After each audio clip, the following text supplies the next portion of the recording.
warahmatullahi wabarakatuh. Hai pemirsa Doho TV, senang sekali hari ini bertemu saya lagi, Rati Kusuma Dewi di Candaria Cerita dan Rahasia Wanita, di mana kita bakal ngebahas tentang isu-isu wanita modern. Dan siapakah hari ini wanita yang bakal menceritakan rahasianya dan bakal berbagi tentang inspirasi soal wanita?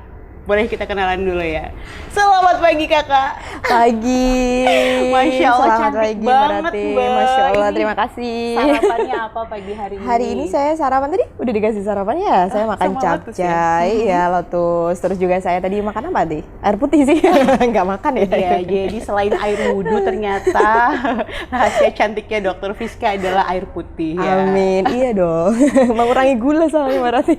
Oke nih teman-teman, pemirsa Doho TV dan teman Candaria mungkin banyak ya yang sudah mengenal siapakah wanita cantik di sebelah kanan saya, karena di tangannya Dokter Fiska ini ternyata lahirlah sebuah kepercayaan diri baru, terutama yang hubungannya sama kulit. Ya. Betul. Tapi mungkin juga ada pemirsa Doho TV dan teman Candaria yang belum mengenal sama Dokter Fiska. Jadi kita kasih kesempatan Dokter Fiska untuk menyapa dulu pemirsa Doho TV dan teman Candaria.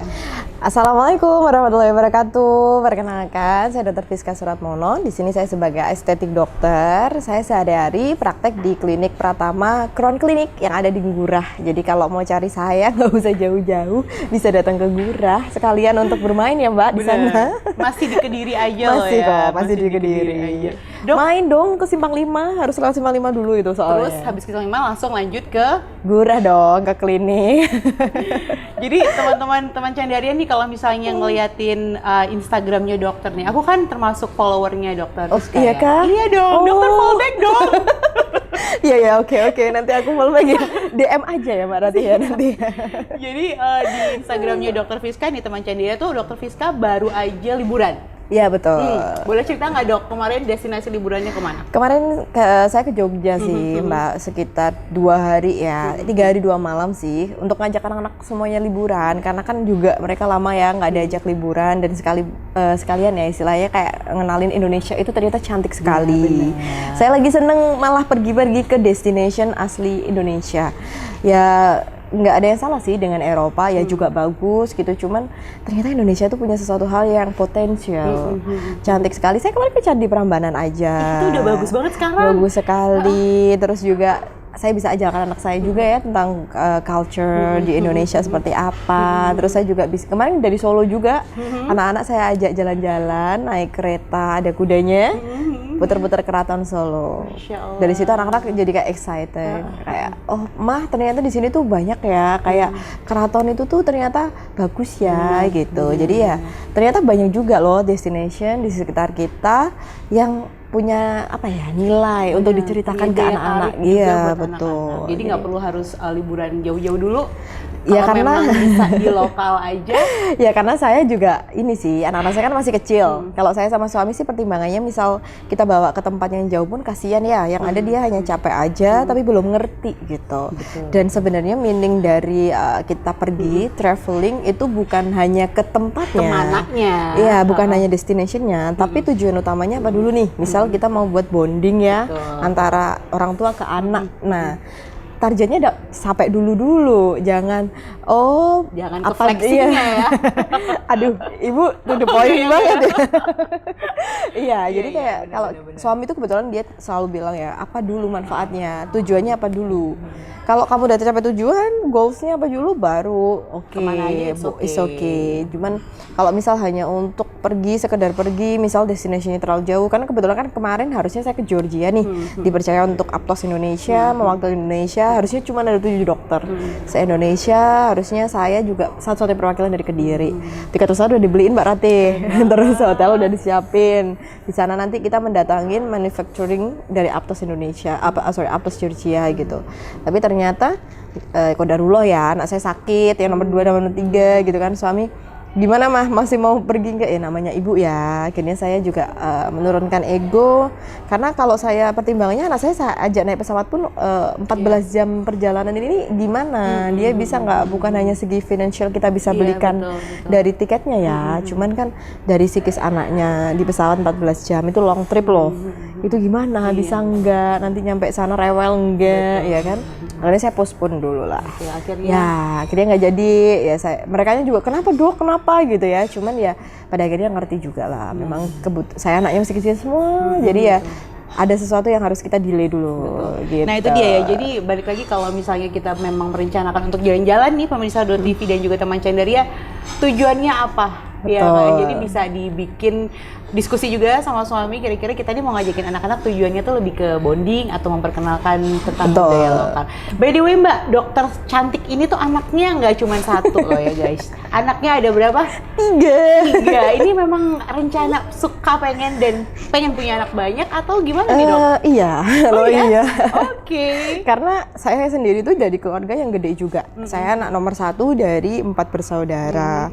Adik saya 3 cewek semua lagi. Jadi dari kecil itu alam bawah sadar saya sudah terbiasa untuk bareng-bareng ya. Jadi kalau mama sama papa saya ngajak jalan-jalan bareng-bareng, kan asik ya gitu. Cuman kalau 1, 2 tuh kan kurang rame gitu. Terus sama suami dari keluarga gede juga gitu. Jadi akhirnya ya udahlah, nanti sekalian aja gitu, sekalian repotnya kan. Nanti habis itu tinggal kita.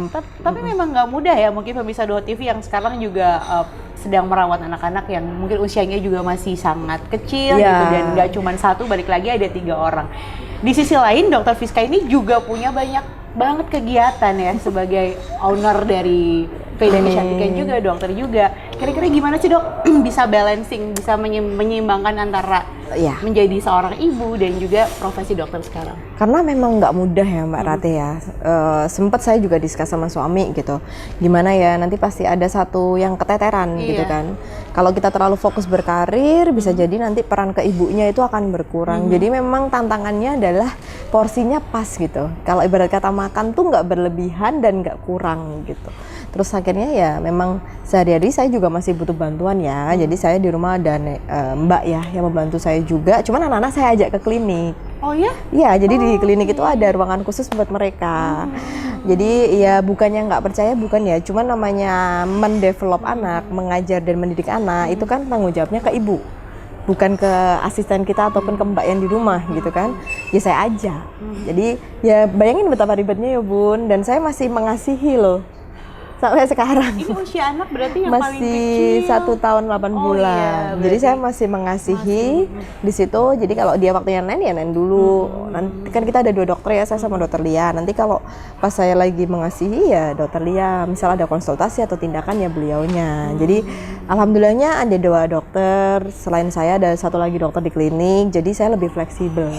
Kalau enggak ya berat ya. Jadi akhirnya memang kebutuhan. Ada tim lah. Alhamdulillah saya punya tim. Ada dokter lain yang membantu saya, ada mbak juga yang membantu saya gitu kan. Cuman kalau peran untuk mendidik tetap ikut kemanapun mamahnya pergi lah istilahnya si bocil-bocil ini. Ya jadi saya biar nggak kehilangan masa bersama anak-anak saya. Jadi golden age-nya tetap saya optimalkan. Yang si abang yang nomor 1 juga, cuman lebih bagi tugas juga. Jadi kan udah mulai les ya mbak ya, ada les bahasa Inggris, udah mulai sekolah. Ini tadi yang nganter papanya. Jadi ya gimana? Sekarang itu peran orang tua tuh memang benar-benar harus saling, nggak bisa yang oh kamu istri, saya suami gitu. Saya bersyukurnya nggak, suami saya tuh sangat mendukung ya. Artinya dukung semua aktivitas dari istrinya yang asal positif. Pasti beliaunya dukung. Dan dia enak sih kayak merasa oke, anak ini kan anak berdua gitu kan. Jangan mamahnya aja. Harus aktif juga ya. Tapi Beliaunya komunikasinya gimana nih dok? Kan mungkin nggak semua suami itu juga mudah untuk berkomunikasi dan diajak untuk berbagi peran ya. Kalau dari dokter sendiri tipsnya gimana biar suami itu juga kayak apa bantuin dong cuci piring ya? Loh, kalau itu alhamdulillah bukannya muji ya. Saya dulu pernah living di UK 3 bulan ya kayaknya. Terus saya pernah juga tinggal di Kuala Lumpur. Itu sekitar 2 tahunan ya. Beliaunya ini kita nggak ada asisten ya. Kalau di luar negeri itu kan gimana, culture-nya mereka tidak punya nanny gitu, nggak ada pembantu gitu ya mbak ya. Jadi pasti kitanya yang benar-benar berdua apalagi saat itu saya sudah punya anak yang nomor 1 ini, si Abang Arfan. Jadi kayak dia kasihan mungkin ya lihat istrinya udah, saya dulu ibu rumah tangga banget nih, belum berkarir ikut suami gitu kan, udah masakin anaknya, mandiin anaknya, nyuci baju gitu kan. Pada akhirnya beliaunya nggak saya minta juga udah ini aja, sudah langsung membantu. Mungkin itu yang membuat saya memilih beliau untuk menjadi suami saya. Oke deh, sepertinya udah mulai kebongkar deh rahasia-rahasia Dokter Fiska ya. Nanti kita bakal balik lagi pemirsa Doho TV masih di Candaria. Jadi jangan kemana-mana dan kita bakal berbagi dan banyak cerita sama Dokter Fiska lagi. Jangan kemana-mana ya.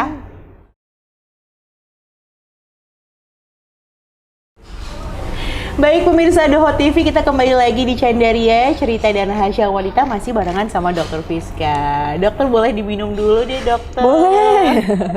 Kita hari ini lagi ada di Lotus ya pemirsa Doho TV ya. Enak banget tempatnya ya. Nyaman, cozy juga kok. Minumannya juga enak. Oke, jadi pemirsa Doho TV, seperti biasa setiap minggu kan kita bakal ngebahas tentang isu-isu wanita modern nih dokter. Dan kali ini tuh yang pengen kita bahas adalah tentang insecurity, woman insecurity. Dimana menjadi wanita mungkin nggak mudah ya dokter ya? Iya, saya akuin ya, di era ini memang nggak mudah ya untuk menjadi seorang wanita. Benar, banyak banget tanggung jawabnya. Sekarang nggak cuma menjadi ibu rumah tangga aja, seperti dokter juga punya banyak peran di dunia.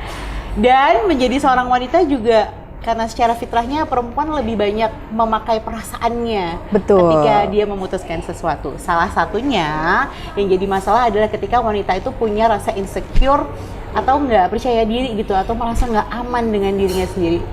Dokter gimana kalau ngelihat? Apalagi setiap hari ketemunya cewek-cewek ya dok ya? Iya sih, kalau secara analisis ya, dan memang saya praktikal gitu ya Mbak, ya, memang banyak banget sih, mulai dari ketidakpedean lah. Insecure itu awalnya dari ketidakpedeannya dulu. Kebanyakan yang datang ke klinik, misal dok, wajah saya ini jerawatan, dan itu membuat saya insecure. Atau ibu-ibu yang mungkin muncul fleks secara dini, itu juga bisa membuat insecure. Ya, banyak hal yang bisa membuat perempuan ini menjadi insecure. Triknya gimana dok? Kalau menurut saya sih lebih baik kita acceptance, menerima diri. Karena it's okay, kamu punya pimple, kamu punya jerawat, atau kulit kamu kering, kulit kamu kusam. It's human, itu semua terjadi dan nggak hanya di satu pasien itu aja. Tapi ya tetap ya sebagai manusia ya kita bisa untuk berusaha gitu kan. Dengan perawatan itu sebenarnya kan juga ikhtiar ya Mbak Ratih ya. Jadi kita berusaha juga untuk mengoreksi pelan-pelan. Tapi dasarnya ya itu tadi, terima dulu dong diri kita. Istilahnya kalau saya nggak, ini juga saya pasti punya banyak kekurangan. Mungkin usia ya, mulai ada garis kerutan ya kan. Pasti udah nggak seperfect dengan kondisi kita yang sebelumnya.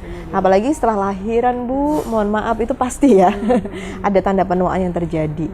Jadi sarannya adalah terima diri dulu kita sendiri. Setelah kita menerima, kita akan lebih nyaman kok. Benar. Dan kita harus bisa merubah insecure menjadi powerful. Nah, itu dia dok. Jadi kalau kita ngomongin kekurangan kan semua orang nih pemirsa Doho TV juga pasti punya kekurangan. Betul. Kan, gitu. Akhirnya kita menerima segala kekurangannya. Tapi yang jadi masalah nih kalau misalnya hobi sekarang orang nggak mungkin lepas dari gadget. Betul. Semua di Instagram ceweknya cantik gitu. Di TikTok juga putih-putih walaupun filter juga mungkin ya dok ya. Tapi akhirnya jadi membandingkan diri kita sama orang lain. Dokter pernah nggak juga ada dalam kondisi yang akhirnya ngebandingin diri sendiri sama orang lain? Nah itu yang saya bilang, pernah saya di feed itu juga terpikir ironi seperti itu karena saya melihat anak-anak yang generasi milenial ya. Jadi mereka seringkali ke klinik ingin merubah bentuk gitu. Sebenarnya saya nggak terlalu rekomen gitu. Artinya apa? Yang penting itu kita cantik dengan menjadi diri kita sendiri gitu. Nggak perlu over contouring ya bahasa saya. Yang penting kita bisa menerima. Kalau misal ada yang perlu dikoreksi ya bisa kita koreksi pelan-pelan gitu. Dan jangan pernah membandingkan diri kita dengan orang lain. Karena semua wanita ini adalah cantik. Kita itu cantik, tinggal cantik itu menurut saya ya Mbak Rati ya, tidak hanya dari parasnya, tapi bagaimana kita mengeluarkan inner beauty. Cantik itu ada masanya. Ya kan? Cantik fisik ya? Betul, cantik fisik. Ya masa usia 40 kamu compare dengan usia 20 ya Bun, pasti kita akan kalah. Iya. Ya kan? Jadi penuaan atau aging itu akan terus terjadi gitu. Jadi ya bisa kita delay sih dengan teknologi ya. Sekarang perawatan itu sudah sampai stem cell. Kita bisa kok berikhtiar untuk menunda ataupun reverse aging. Cuman tetap harakiahnya itu adalah jangan mengcompare diri kita dengan yang lain karena nggak akan nyaman.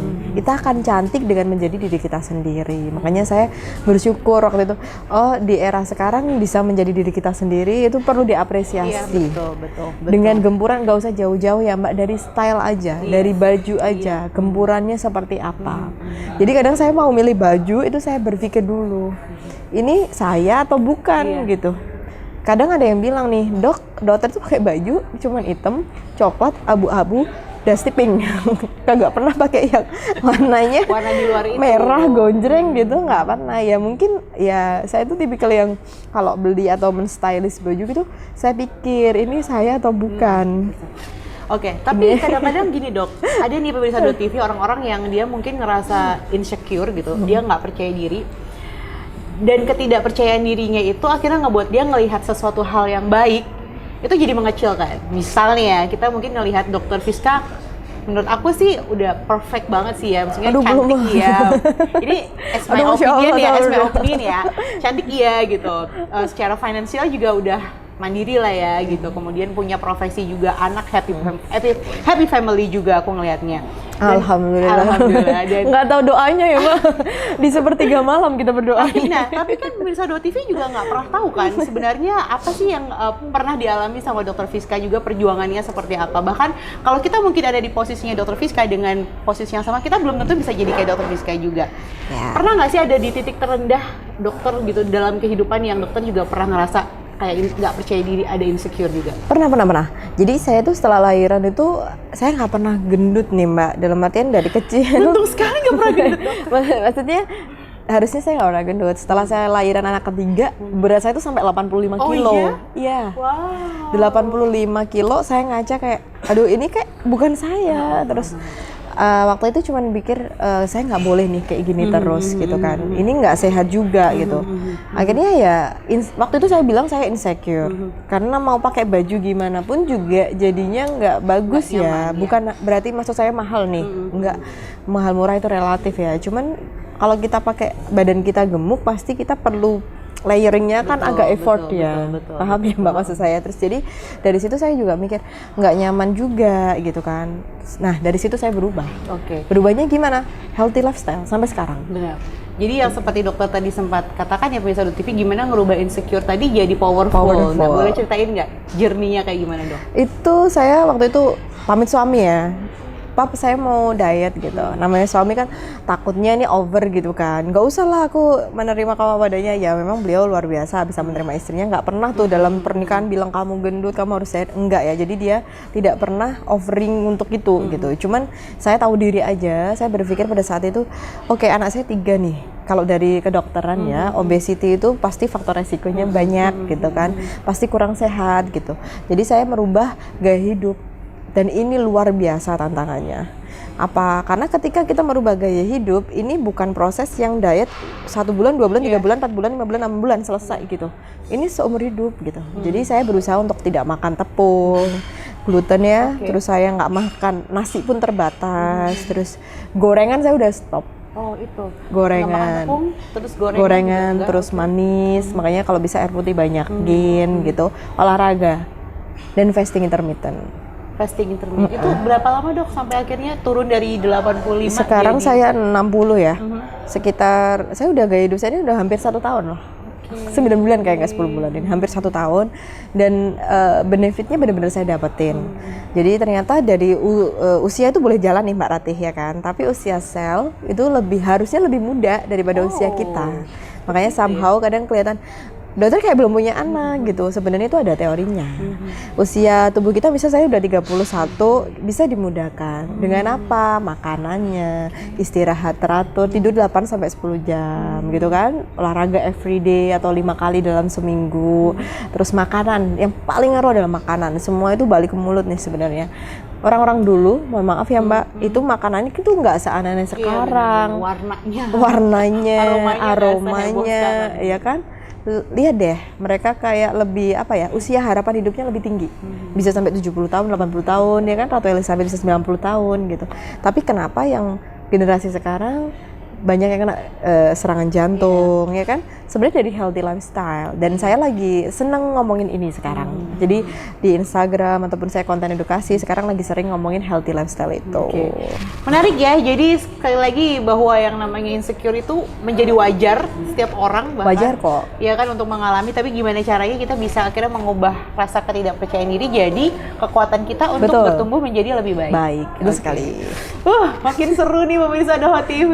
Kita bakal lanjut lagi ngobrol sama Dokter Fiska. Jadi teman-teman jangan kemana-mana, tetap di Doho TV karena habis ini bakal kita obrolin lagi hal-hal menarik lainnya.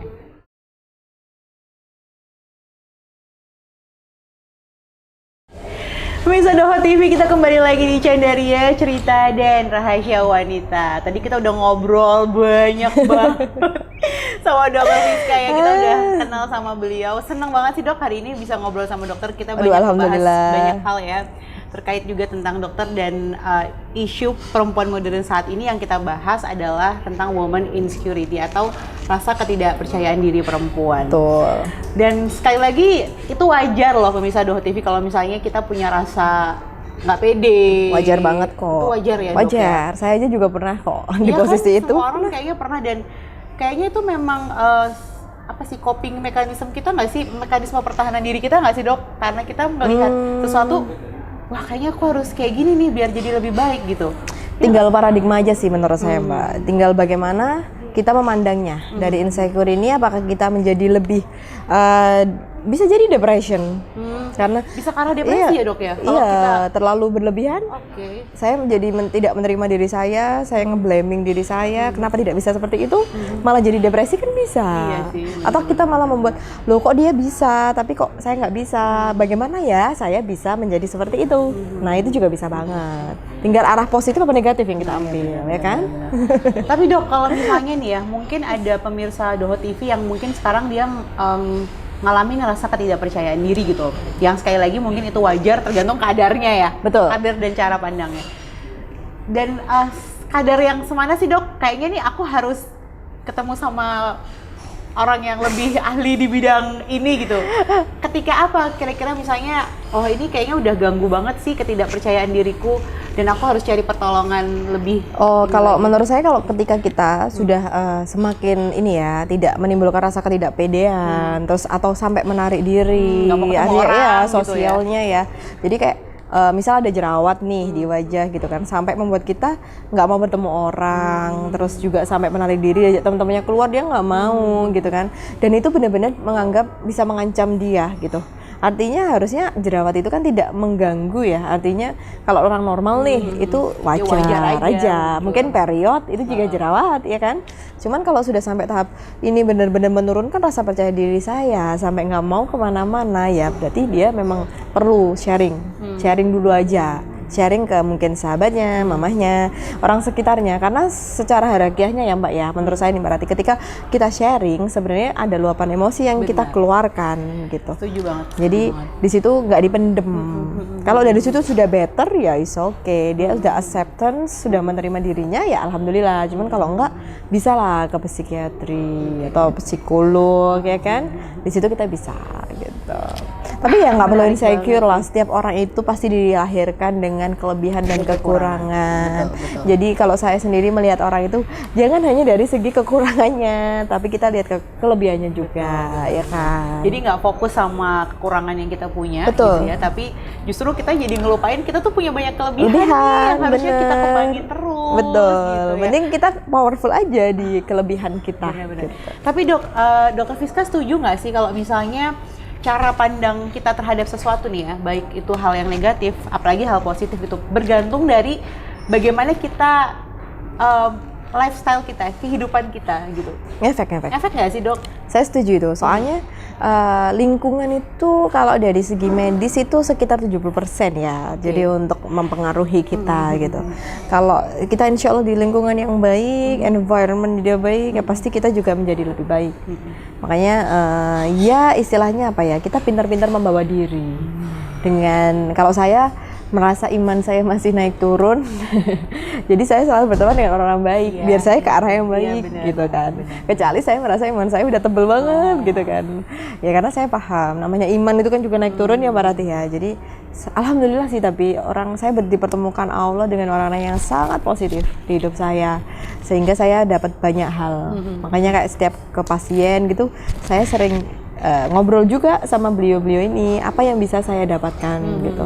Bahkan singkat cerita, saya menjadi healthy lifestyle itu juga dari salah satu pasien loh.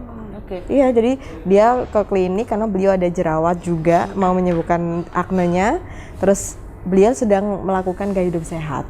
Dari situ kita ngobrol, namanya Umi Trisna. Siapa dong? Umi Trisna. Hai, Umi Trisna. Di situ saya sampai ngobrol gitu sampai awal-awal gitu, Mi nanti saya kalau nggak tahu makan apa saya WA ya. Karena awal-awal ya mau berubah itu kan harus banyak belajar juga ya. Jadi walaupun saya dokter, kadang saya juga nggak malu untuk belajar dari hal baru gitu. Dari beliau saya sharing, oh ini loh dok, ada brand yang gluten free, kalori cuma 20. Oh ini ada kalorinya 50, kan intake-nya itu harus kita batasin. Bener-bener. Baik, jadi kalau mau healthy life itu pertama dari lingkungannya juga. Akhirnya kita juga nggak salah ya kalau misalnya pemirsa 2TV memilih lingkungan yang baik, itu nggak salah ya. Nggak salah. Kayak, wah pilih-pilih teman itu boleh ya. Nggak apa-apa, malah yang kalau saya sih kita yang toxic ini lewat aja. Dan yang 30% adalah dari healthy life yang kita makan atau kita gunakan sehari-hari gitu dok. Kasih cerita sedikit dok terkait dengan healthy life nih, kira-kira apa nih yang bisa kita terapin setiap harinya untuk hidup lebih sehat lagi? Kalau saya sih itu tadi ya kiatnya ya, jangan makan yang ada gorengannya. Ini PR dulu. Skip gorengan. Betul. Pertama ya. Bisa dikukus dulu atau kamu pakai air fryer. Sekarang kan banyak ya yang dijual bebas air fryernya. Terus yang kedua Mbak Rati, manis nih. Manis-manis ini kurangin sekali. Sudah cukup manis kan kita sebenarnya.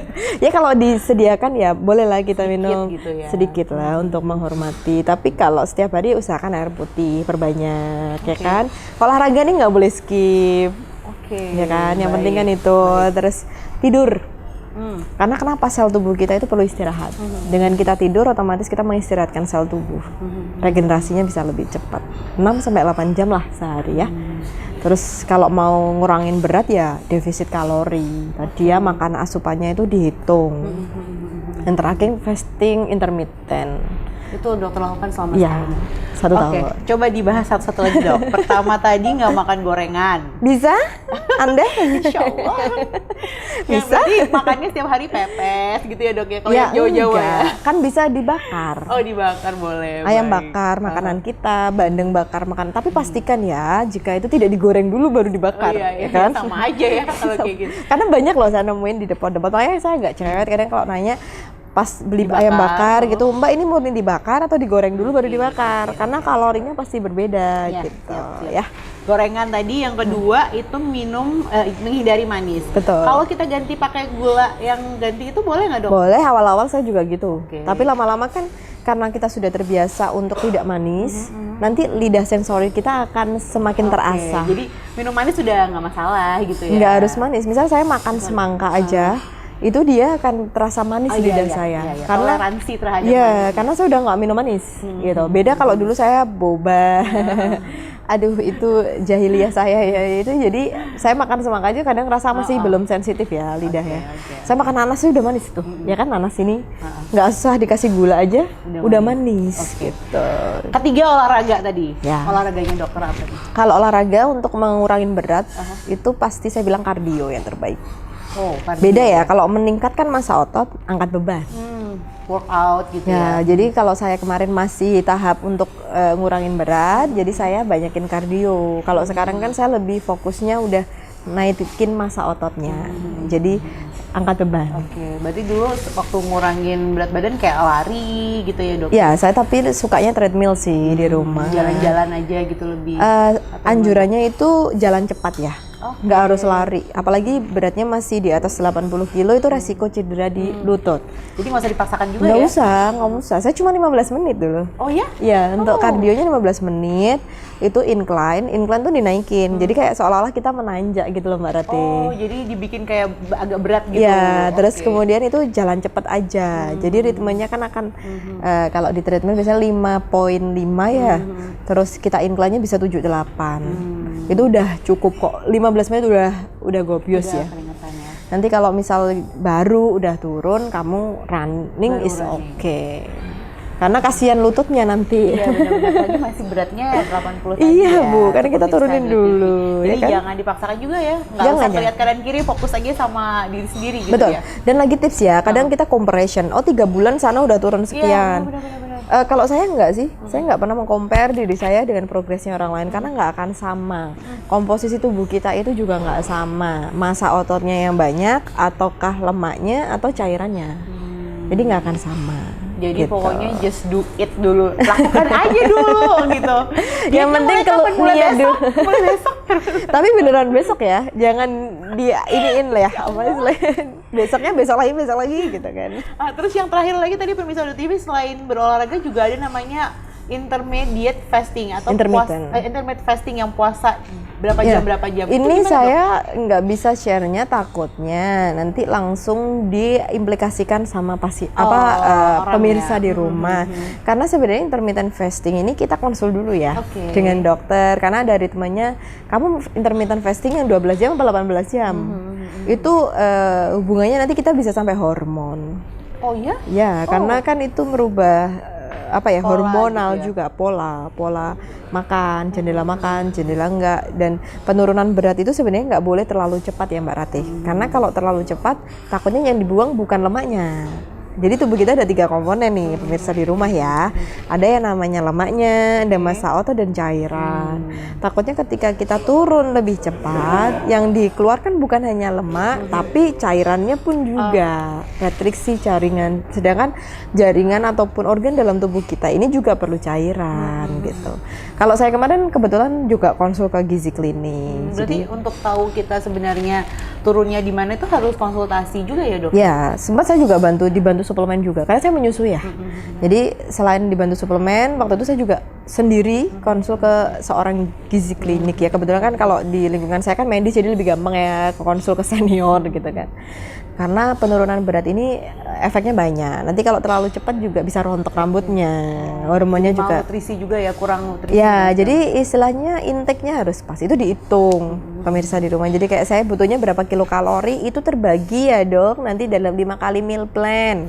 Terus nanti dokter start dulu nih intermittent fasting di 6 jam, naik 12 jam, 12 jam naik 18 jam. Jadi baiknya konsul dulu aja. Seru sekali. Aku langsung pengen tambah bertanya banyak hal, tapi sepertinya kita harus melihat yang ini dulu. Jadi pemirsa Doho TV jangan kemana-mana, tetap di Candaria karena kita bakal balik lagi setelah yang ini. Jangan kemana-mana.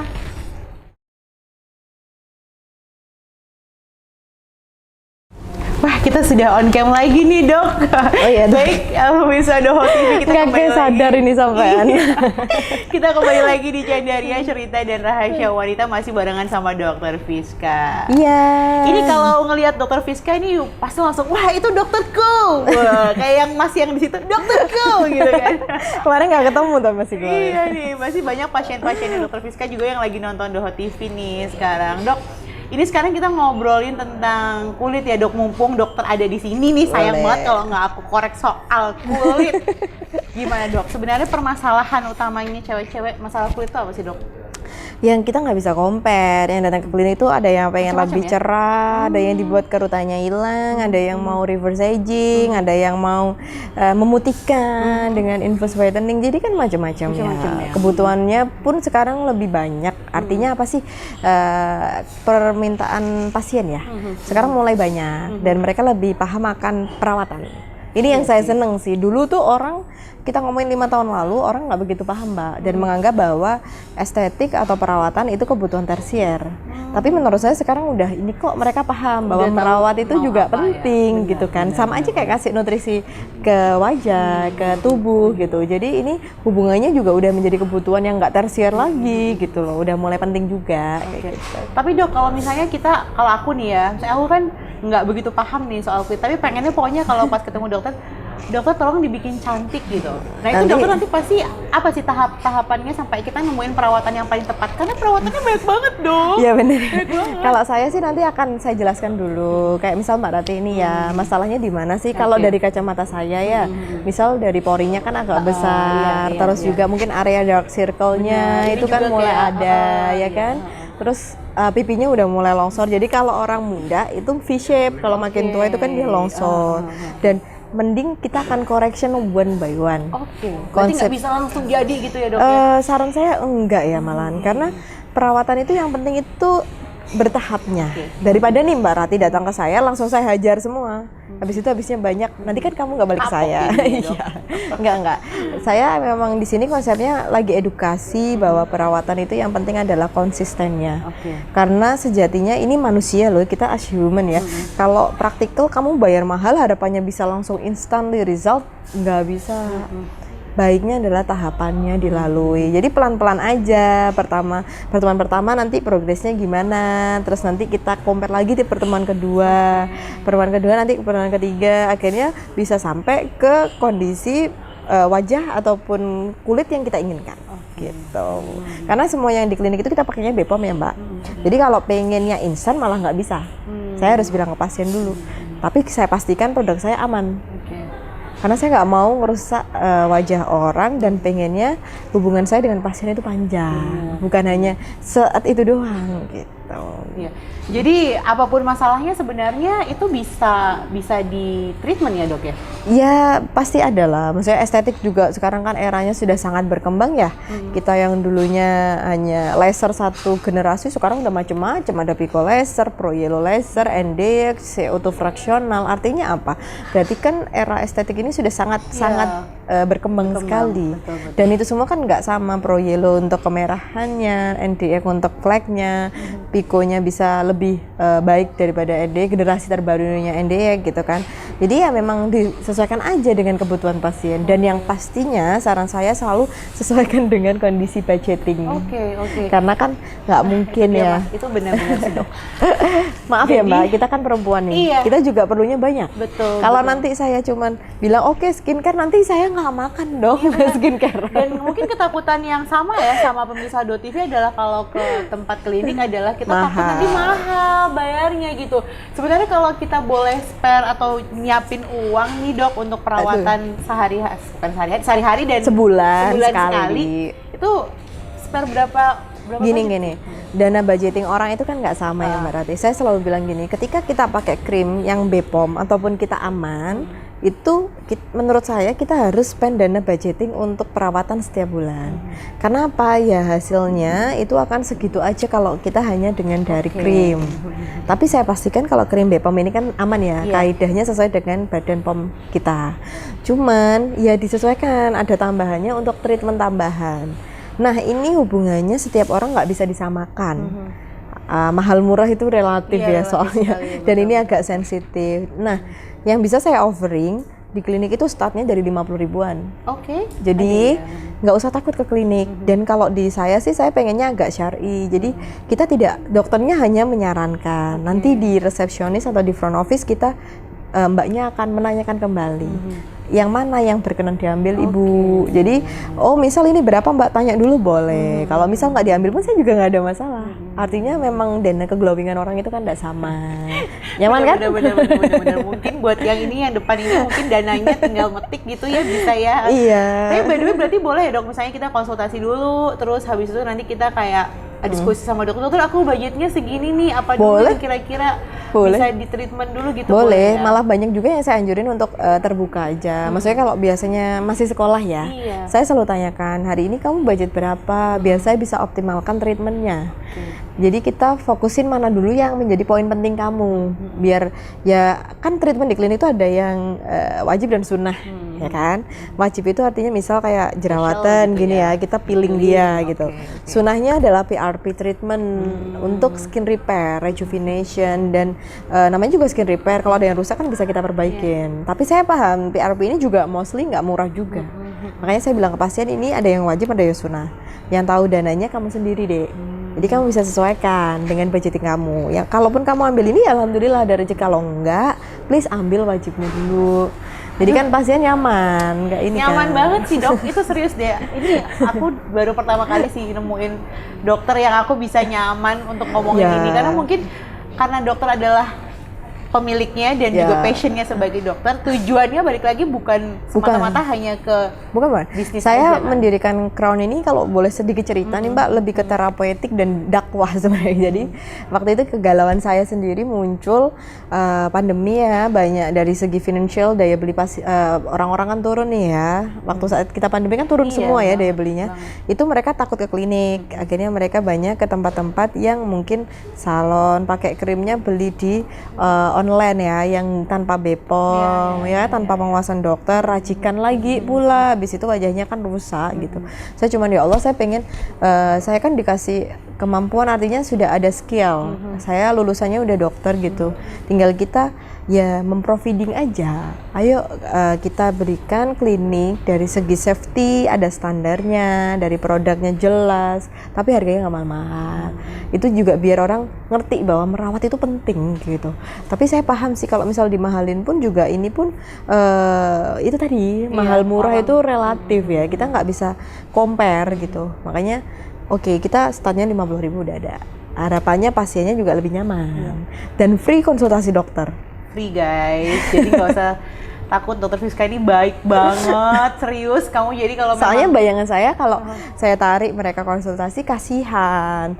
Akhirnya mereka nggak mau konsultasi ke dokter karena mungkin budgetnya juga mepet ya. Jadi nanti takutnya dia malah nggak treatment. Sedangkan saya pengen dia sembuh. Ya, mending saya ya udahlah kamu terima aja, nggak usah bayar free, karena ketemu pasien itu juga my passion. lihat ya. Jadi Berarti saya udah tuh happy Panggilan ketemu ya, Dok, pasien ya? Bisa gitu dibilang kan. Panggilan hidup nggak sih dok? Ya panggilan. Ya? Karena kegalauan itu tadi sih dari pandemi itu yang merubah kita. Jadi ada bayangan untuk membuat Crown ini pada saat pandemi persis itu. Karena tergerak hati kecilnya. Dari saya dulu cuma punya alat satu, Mbak, namanya microdermabrasion aja. Karena harus dipahami untuk alat-alat estetik ini harganya luar biasa mahalnya. Saya cuman memulai bisnis ini dengan satu alat aja dan 4 bed dan 2 perawat. Kemudian dari situ alhamdulillah dari rezeki kita beli pelan-pelan. Prinsipnya waktu itu saya cuma berpikir gini, Allah kasih kita otak. Terapeutik itu yang penting adalah anamnesis dan pemeriksaan fisik kalau di kedokteran ya. Jadi waktu itu saya nekaninnya adalah pemeriksaan yang sesuai, terapi yang sesuai, insya Allah hasilnya akan bagus. Misal alatnya cuman itu ya nggak apa-apa, bisa kita optimalisasikan. Artinya Allah kan kasih kita otak untuk berpikir. Betul. Alat ini hanya membantu dokter. Tapi kalaupun saya nggak punya alat ini, saya juga akan tetap bisa. Artinya cuma gitu. Jadi setelah ada itu baru pelan-pelan nambah bed, bangun kliniknya lebih besar, terus terapisnya, perawatnya lebih banyak, dan alhamdulillah saya selalu sevisi karena perawat saya semua pasti S1. Nggak ada yang D3 karena sebenarnya saya orangnya perfeksionis. Pikiran saya S1 aja kadang ngikutin skill saya masih kadang saya omelin gitu. Artinya apa? Mutunya harus ada. Dari situ orientasinya untuk ke pasien, semoga nyampe ya. Maksudnya bisnis ini sebenarnya bukan bisnis banget sih, sebenarnya lebih ke terapeutiknya, ke pengobatan. Bahkan ada yang laporan, dok saya udah terapi jerawat ke Jakarta, Surabaya, Blitar, Rogo semua saya masukin nggak sembuh gitu kan. Alhamdulillah di sini sembuh. Itu happy-nya saya tuh gitu. Aduh, Masya Allah, ini ngobrol sama dokter Fiska tuh merinding terus, tau gak sih dok? Bener kayak apa ya, ini tuh kayak kombinasi antara ada passion di sini, ada keikhlasan juga, ada semangat untuk grow terus, tumbuh terus. Pasti. Dan nggak semata-mata itu hanya karena uang aja gitu loh, karena ada sisi-sisi humanis, sisi-sisi agama juga di sini. keren banget sih, Dok. Uang itu ngikutin. Dan hidup itu bukan melulu soal uang ya. Rezeki Misal itu nih nggak ya semata-mata uang ya, Dok, ya? mata uang aja, kita dikasih pasien yang baik itu rezeki juga ya kan, diberi keluarga sehat, suami istrinya tidak berantem, harmonis keluarga, itu kan juga rezeki ya, Masya Allah ya Mbak ya. Yang itu malah menurut saya nggak bisa kita beli ini gitu. Jadi tingkat kebahagiaan saya itu ya cukup dan berkah. Jadi ya kan, kalau misal banyak pun kita nggak merasa cukup, itu akan kurang. Namanya manusia, kamu dikasih 100 juta tuh pasti pengen 200 juta. Udah nggak munafik lah kita sendiri ya. 300 juta, 400 juta, akhirnya apa? Bersyukur. Bersyukur itu yang membuat kita yang nyaman, tidur itu ya enak, bangun pagi itu mau melakukan activity juga nyaman ya kan. Terus berkahnya, berkah itu kalau sedikit bisa menjadikan anak. Kalau nggak berkah, banyak pun bisa habis. Artinya konsep saya hidup ini ya cari berkahnya aja. Dan saya paling takut untuk menipu ya. Jadi makanya kayak pasien ke klinik pun akan saya declaration. Pasti kalau pasien saya udah paham, Bu di sini saya pakainya obatnya ini. Kalau ibu mau yang lebih bagus, kita juga ada yang ini. Tinggal pasien yang akan memilih gitu. Tugas saya sebagai dokter ini ibarat kata kernetnya. Bu jangan lewat sini ya Bu, nanti ibu nabrak nih kan kayak gitu. Bu, ibu ini masalahnya seperti ini, kita di sini ada treatmentnya, ibu mau murah sampai mahal ada semua, monggo disesuaikan budgetnya, yang penting produknya ini kita edukasi ke pasien. Masya Allah ya Dok ya, semoga semuanya diberikan kelancaran, Amin. berkah, dan Amin. kalau pemirsa Doho Amin. TV pengen datang ke ketemu sama dokter harus kemana nih Dok? Kalau ketemu saya sih, saya tetap praktek di satu tempat. Gimana Dok tempatnya? Alamatnya di Jalan Dr. Sutomo nomor 36 Gurah Kediri. Itu di sebelahnya Rumah Sakit Siti Khotijah. Crown Clinic. Crown Clinic. Ya, Terima kasih ya Dok ya. alhamdulillah. Mungkin ada nggak sih Dok sedikit pesan buat perempuan-perempuan, wanita-wanita hebat yang sekarang mungkin lagi ngalami krisis dalam dirinya, dia juga lagi insecure, lagi galau juga. Kira-kira apa nih pesan terbaik dari versi Dokter Fiska buat pemirsa Doho TV? Ya, buat wanita yang hari ini nonton ya dari Doho TV, karena saya senang sekali sih diberi kepercayaan untuk jadi narasumber di pagi hari ini. Pesannya jangan pernah merasa insecure, karena harakiahnya setiap wanita itu pasti punya kekurangan, tapi kita juga punya kelebihan. Tinggal bagaimana kita mengoptimalisasi kelebihan yang kita punya dan menutupi kekurangan yang kita ada. Yang kedua, jangan takut, karena hidup itu bukan masalah kompetisi. Ada orang yang sukses di usia 30 tahun, ada orang yang baru sukses usia 35 tahun, ada yang sukses baru 40 tahun. It's okay. Kita punya jalan dan waktu yang berbeda dari Allah. Hidup ini penuh jalani dengan optimalisasi yang terbaik setiap harinya. Jadi kalau saya sendiri praktek, saya berdoa hari ini harus menjadi hari yang terbaik buat saya. Terus bersyukur, kalau kita bersyukur insya Allah juga aura positif kita akan keluar. Kita jadi nggak mengcompare diri kita dengan orang lain. Dan tentunya Allah kalau bersyukur akan memberikan kita rezeki yang dari arah yang nggak terduga. Gitu aja sih Mbak. Makasih banyak Dokter Fiska, beneran Sama-sama. terima kasih banyak sudah mampir di Chandaria pada hari ini. Sama-sama. Saya ada kenang-kenangan buat dokter ini buat nemenin ngemil. Waduh, di terima Chandaria. kasih Pai Nanas. Saya punya pikiran nih untuk Pai Nanas ini. Apa nih Dok? Gimana kalau kita buat Pai Nanas ini gluten free, terus less sugar. buat healthy life ya. Nanti Iya, kita bakal jadi ngeluarin nanti- yang versi sehatnya Dok. Soalnya kan ada tepung yang gluten free nih. Kasih aja yang menjadi nilai jual yang berbeda itu gluten free, less sugar, atau mungkin kan nggak usah sugar kan bisa, Iya, karena bisa. pineapple atau nanas ini kan udah manis nih, ya kan.